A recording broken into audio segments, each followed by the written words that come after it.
Bem-vindos a uma noite sombria e cheia de mistérios, onde histórias aterrorizantes ganham vida. Antes de continuarmos, certifiquem-se de que todas as portas estão bem fechadas, as luzes estão apagadas e vocês estão confortáveis, porque o que está por vir promete arrepios na espinha.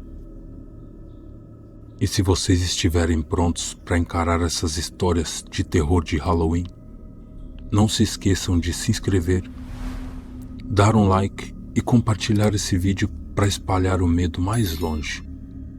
Agora preparem-se, porque as histórias macabras estão prestes a começar.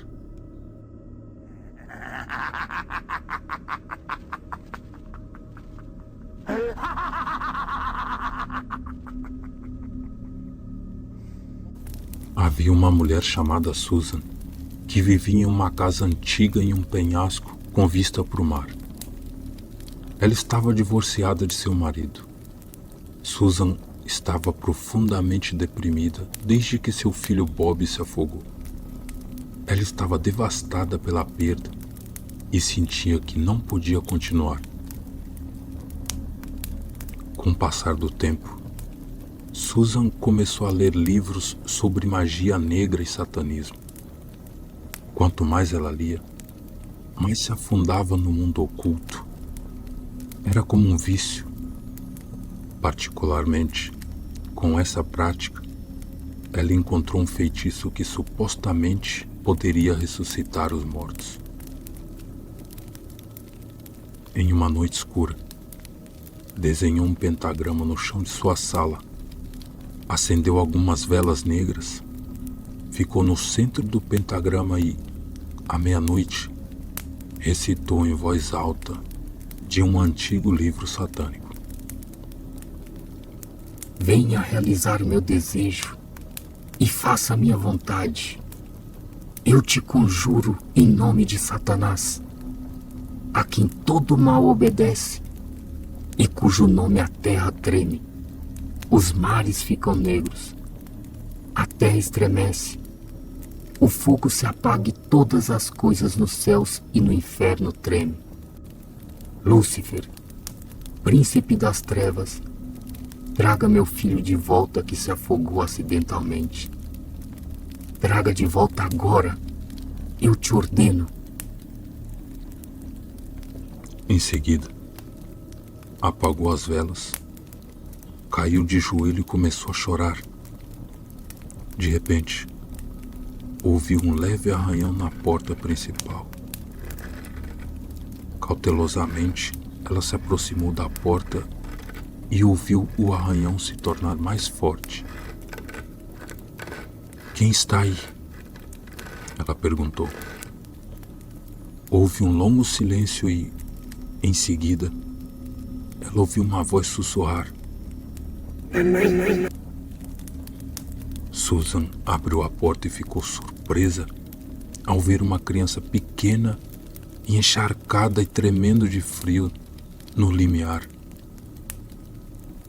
Bob, é você? É realmente você? Ela exclamou, envolvendo a criança em uma toalha. O menino estava tremendo e suas mãos estavam geladas. Onde você estava? O que aconteceu? Perguntou Susan, desesperada. Eu me lembro da água, disse a criança. Água fria, e eu não conseguia respirar. Acordei e não conseguia me lembrar de quem eu era. Andei na chuva, e essas pessoas me encontraram e me acolheram. Eu não sabia se estava vivo ou morto. Você está vivo, Bob, gritou a mãe. Você está realmente vivo. Eu fui um bom garoto, mamãe? Perguntou Bob.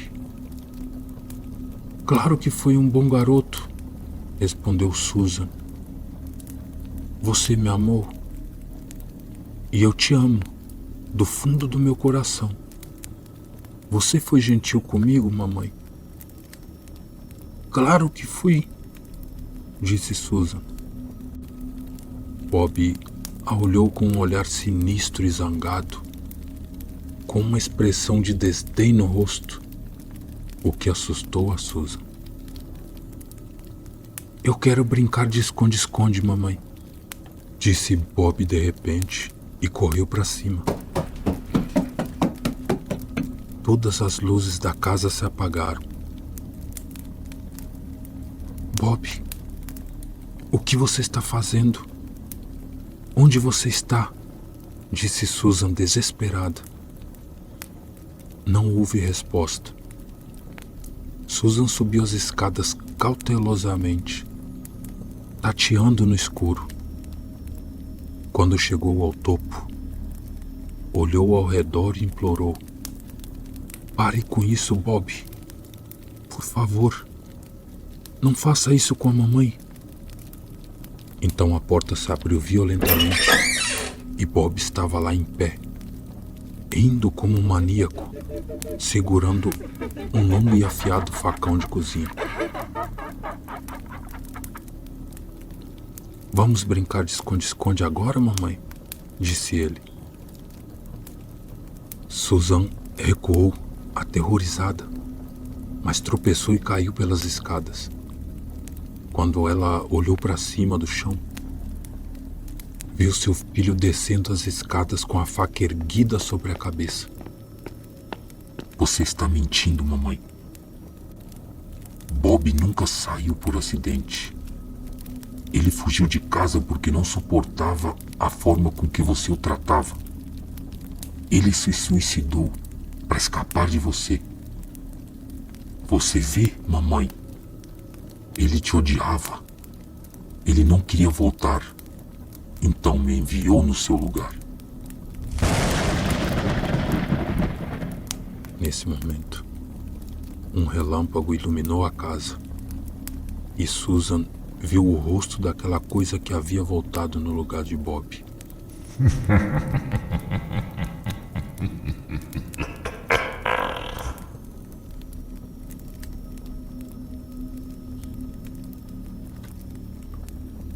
Há alguns anos, um jovem e sua esposa estavam viajando para visitar a mãe.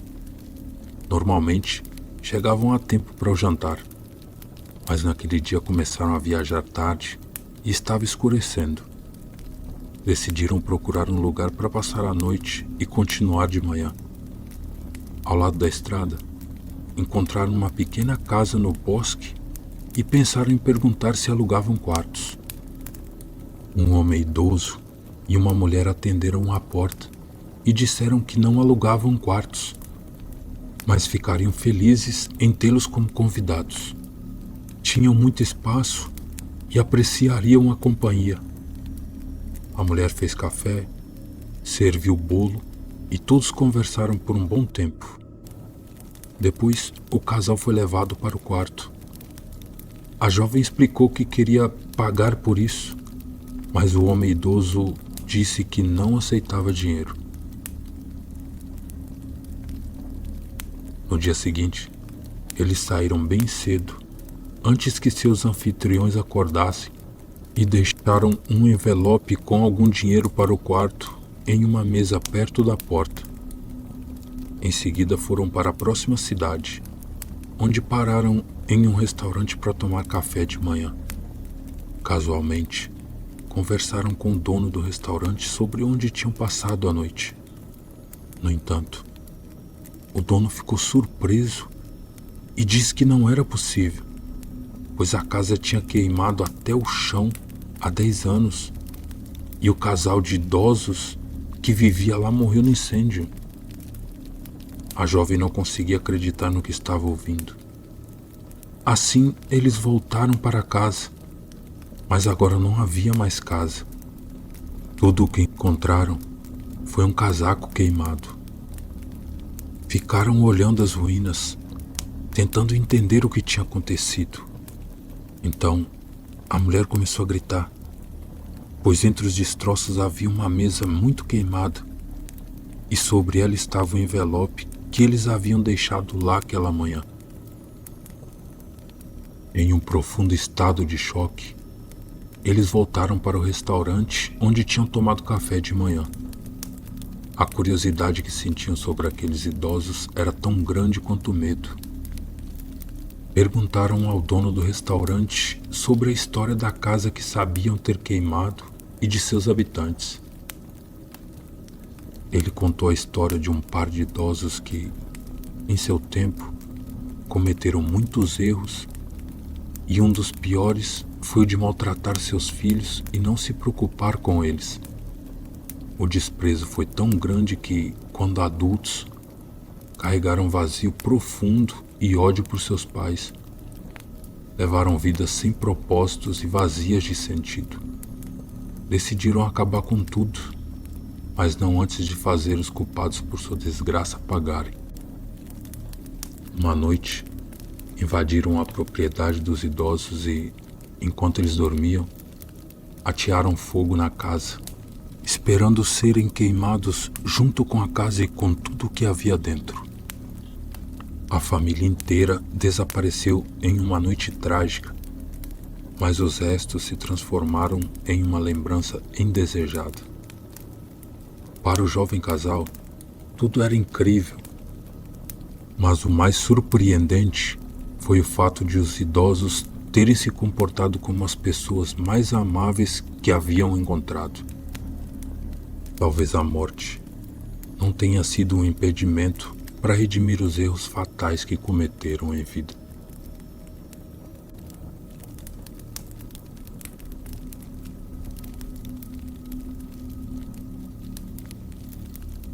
Há alguns anos atrás, em um acampamento, um grupo de jovens se perdeu no bosque durante uma excursão. Após várias horas perdidas, encontraram um homem solitário que carregava um machado às costas e não parecia confiável. Desesperados, perguntaram a ele como chegar à cidade. Apesar da primeira impressão, o homem se mostrou muito amigável e explicou o caminho. Ele se apresentou como Pedro Cascalho, ou Pé de Cascalho, pelo fato de ele nunca haver usado sapatos em sua vida e andar pelas estradas de cascalhos como se estivesse calçado. Depois de se apresentar, ele os acompanhou até a cidade, despedindo-se deles depois. Antes, concordou em tirar uma foto com os jovens. Ao chegar à cidade, o grupo de jovens contou que o homem que os havia guiado até lá se chamava Pé de Cascalho. No entanto, os moradores da cidade disseram que era impossível, pois o único Pedro Cascalho ou Pé de Cascalho que havia vivido na cidade morreu há 100 anos de forma horrível. Um grupo de crianças estava brincando de bola e a bola rolou para uma área íngreme no fundo do bosque. Pedro Cascalho, sendo um homem amigável, se ofereceu para recuperá-la, carregando o machado para afastar a vegetação enquanto descia. Infelizmente, ele teve o azar de tropeçar e cortar a própria perna. O jovem esperou desesperadamente por ajuda que nunca chegou a tempo. Ele morreu dessangrado. Os jovens ouviram a história com incredulidade e pensaram que, apesar das coincidências entre o homem e aquele senhor que também carregava o machado, era impossível que fossem a mesma pessoa. No entanto, quando revelaram a foto que tiraram ao chegar à cidade, perceberam algo que os fez mudar de ideia. Pedro Cascalho havia desaparecido da fotografia.